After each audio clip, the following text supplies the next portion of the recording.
Yo! You guys can hear me? Good. I gotta test that every time because sometimes it glitches out. GZTV back with another video, and in this video we are going to be reviewing the re-release A Kid Named Cudi by Kid Cudi has been put on streaming platforms.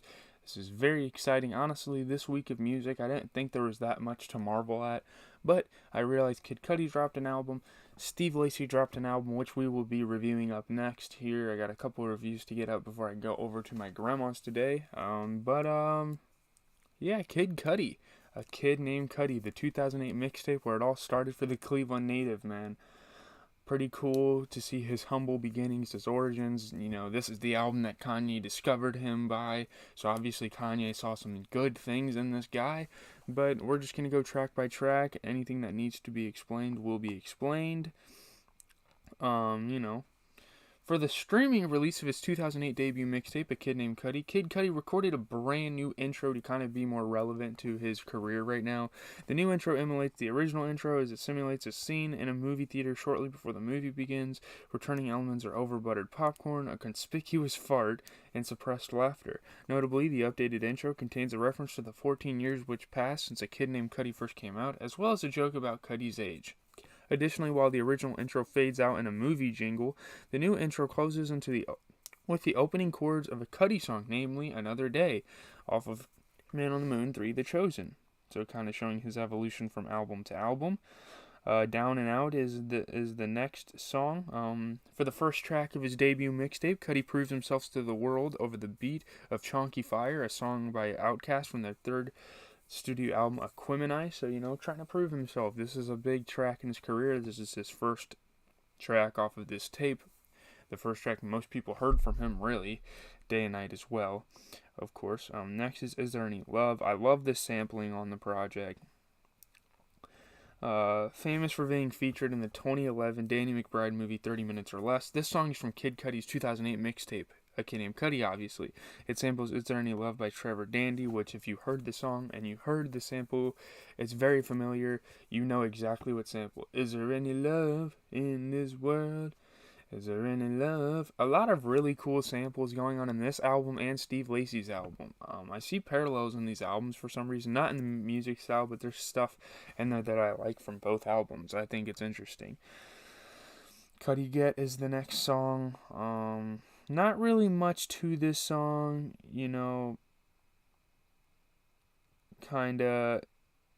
The chorus sampling Wild by J Dilla, paying homage to him.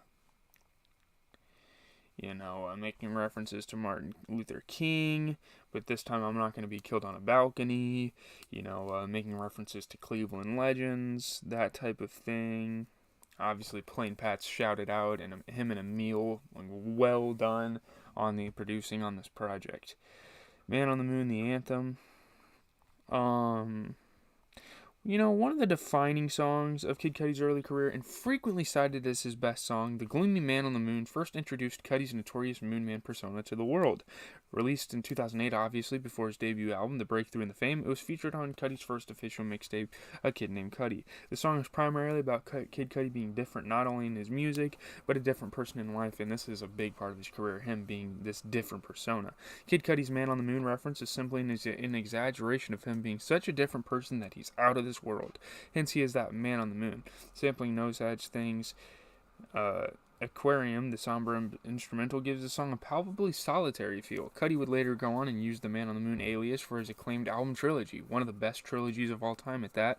Man on the Moon, The End of Day, which dropped in 2009, on which this song was released as a bonus track. Man on the Moon 2, The Legend of Mr. Razor, which released the following year. And Man on the Moon 3, The Chosen, which dropped 10 years after that, which is crazy that we waited 10 years to get a third installment. That is kind of crazy. Next song is called The Prayer. The Prayer is a fan favorite Kid Cudi song. It brings up themes of Scott's death. He talks about how he wants his song to be special even after he dies. Travis Scott made a song called The Prayer off of Days Before Rodeo. I think that was paying homage to Kid Cudi, one of his biggest inspirations. Day and Night, obviously. Nightmare. This is Cudi's first ever single.